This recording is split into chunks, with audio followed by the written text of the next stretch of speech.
अस्सलाम वालेकुम, कैसे हैं आप सब। तो आज हम बात करेंगे एक्सरसाइज 9A के क्वेश्चन नंबर 1 के पार्ट नंबर ई और एफ़ के बारे में। आज हम सॉल्व करने जा रहे हैं पार्ट नंबर ई और पार्ट नंबर एफ़, और मेरे पास ये बुक 1 है जिसको कॉमनली हम D1 भी बोलते हैं। तो आइए स्टार्ट करते हैं। तो देखें, क्वेश्चन नंबर 1 की स्टेटमेंट पहले रीड कर लेते हैं। तो क्वेश्चन नंबर 1 की स्टेटमेंट में लिखा हुआ है simplify each of the following ratios.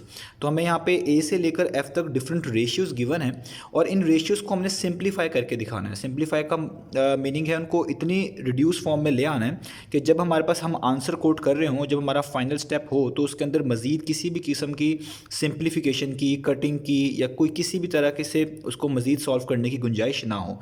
यानी फाइनल फॉर्म ऐसी हो जो कि बिल्कुल लोएस्ट टर्म में हो, उसमें किसी भी किस्म की कटिंग या किसी भी किस्म के फैक्टर्स ना बन रहे हो जो कि मज़ीद रिड्यूस किए जा सकते हो। ठीक है, तो आइए पार्ट नंबर ई की हम जो है स्टेटमेंट हमने पढ़ ली है, पार्ट नंबर ई लिखते हैं और उसके बाद पार्ट नंबर एफ़ करेंगे। तो पार्ट नंबर ई और एफ़ आज का टारगेट है हमारा। तो यहाँ पे मैं लिख लेता हूँ। मेरे पास सबसे पहले क्वेश्चन नंबर 1 है और उसका पार्ट नंबर ई है। तो पार्ट नंबर ई की जो मेरे पास वैल्यू लिखी हुई है वो है 2/3 रेशियो, आगे है 3/2, फिर से रेशियो और फिर है 5/8। तो आप लोगों ने याद रखना है, जब भी आपके पास रेशियो का क्वेश्चन हो और उसके अंदर आपको फ्रैक्शंस नज़र आ रही हों, तो जो फ्रैक्शंस के नीचे डिनोमिनेटर्स लिखे होते हैं आपने उनका एलसीएम लेना है। तो अगर आप देखें फ्रैक्शंस के नीचे यहाँ पे जो डिनोमिनेटर लिखा हुआ है, यहाँ पे लिखा हुआ है 3, इस फ्रैक्शन के नीचे इस फ्रैक्शन का जो डिनोमिनेटर है वो है 2 और जो इस फ्रैक्शन का डिनोमिनेटर है वो है 8। आपने 3, 2 और 8 का एलसीएम ले लेना है। ठीक है, तो हम यहाँ पे हम ले लेते हैं एलसीएम 3, 2 एंड 8। तो आपको पता है 2 1 टाइम्स 2 होगा, 2 4 टाइम्स 8 होता है, और जो 3 है ये क्योंकि 2 के टेबल पर तो नहीं आता तो इसलिए इसको वैसे ही नोट डाउन कर लेंगे। अब 3 को कर लेते हैं डिवाइड, यानी 3 1 टाइम्स 3 होता है। ठीक है, 1 वैसे ही रहेगा, और 4 तो 3 के टेबल पर नहीं आता तो 4 को भी वैसे ही नोट डाउन कर लेते हैं। तो 2 टाइम्स 4 होता है। ठीक है, 1 वैसे ही, ये वाला 1 वैसे ही, आप लोग जानते हैं जो 1 है उनको वैसे ही उतारते रहते हैं। और जो लास्ट वाला 2 बचा ये भी 2 1 टाइम्स 2 होता है, तो ये भी 1 बन गया, ये 1 वैसे ही हम दोबारा से क्या कर लेंगे, उतार लेंगे। तो इसका एलसीएम आता है इन सबको मल्टीप्लाई करने के बाद।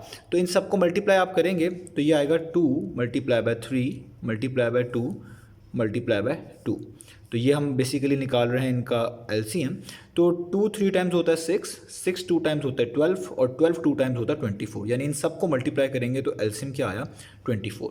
ये निकालने का हमें ये फ़ायदा होता है कि जो इनका एलसीएम आ रहा होता है आप उनसे इन सब को मल्टीप्लाई करा दें तो इससे ये मज़ीद ईजी हो जाती है, मज़ीद सॉल्व होने की तरफ आ जाती है।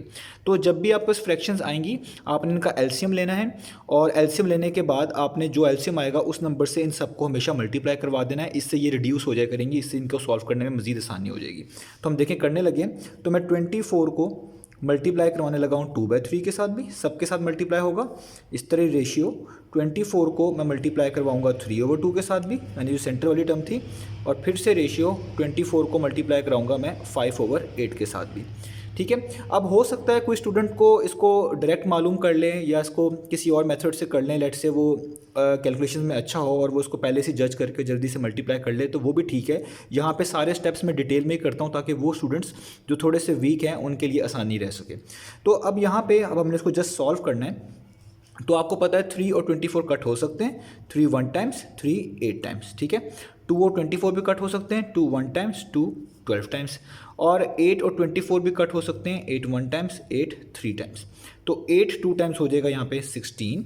ठीक है, और 12 को 3 टाइम्स करेंगे तो ये हो जाएगा 36, और इसी तरीके से 3 को 5 टाइम्स करेंगे तो ये हो जाएगा 15। ठीक हो गया। अब आपने ऐसा नंबर ढूंढना होता है, जब आप इस स्टेप पे आ जाएं तो आपका वो टास्क ये होता है कि जो तीनों नंबर्स लिखे हुए हैं यहाँ पे आपने ऐसा नंबर ढूंढना है जो इन तीनों को डिवाइड करते हो। इसको कहते हैं सिंप्लीफिकेशन करना, रिड्यूस करना इसको। तो क्या कोई ऐसा नंबर है जो 16 को, 36 को और 15 को, तीनों नंबर्स को डिवाइड करता हो?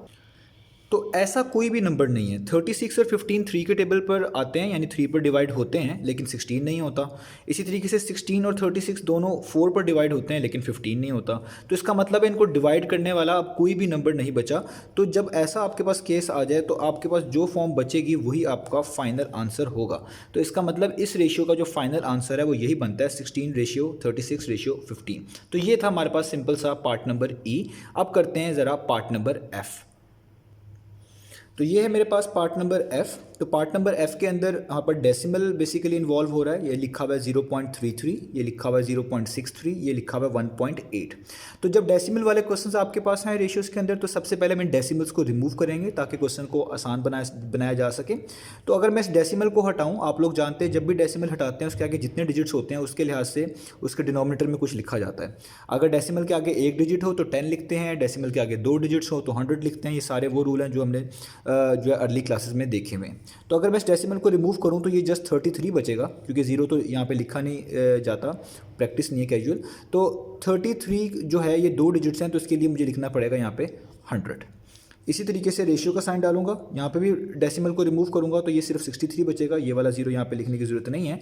तो ये भी 2 डिजिट्स हैं, तो यहाँ पे भी क्या लिखेंगे 100। और यहाँ पे फिर से रेशियो आएगी, यहाँ पे डेसिमल भी रिमूव करना पड़ेगा, तो डेसिमल के आगे एक डिजिट है जस्ट 8, तो एक डिजिट होने की वजह से नीचे जस्ट लिखना पड़ेगा 10। अब आपने इन सब का एलसीएम ले लेना है, क्योंकि फिर दोबारा ये पार्ट नंबर ई की तरह जो है आपके सामने यहाँ पे फ्रैक्शन बन गई, ये भी फ्रैक्शन है, ये भी फ्रैक्शन है, ये भी फ्रैक्शन है। तो ज़्यादातर फ्रैक्शन के केसेस में हम इस तरह सॉल्व कर रहे होते हैं कि जो चीज़ यहाँ पे नीचे लिखी होती है उनका एलसीएम ले लेते हैं। वैसे तो क्लियर है कि इसका जो एलसीएम है आपके पास 100 ही आएगा, लेकिन मैं यहाँ पर सॉल्व भी कर देता हूँ। तो हमारे पास 2 वैल्यूज़ हैं 100 और एक वैल्यू है 10, ठीक है। तो 10 टाइम्स 100 होता है, 10 टाइम्स 100 होता है, और 10 1 टाइम्स 10 होता है। और ये दोनों भी 10 है, तो ये भी 10 के टेबल पर डिवाइड होंगे, यानी 10 पर आएंगे बेसिकली। तो 10 1 टाइम्स, 10 1 टाइम्स, और ये वाला 1 वैसे उतार लेंगे।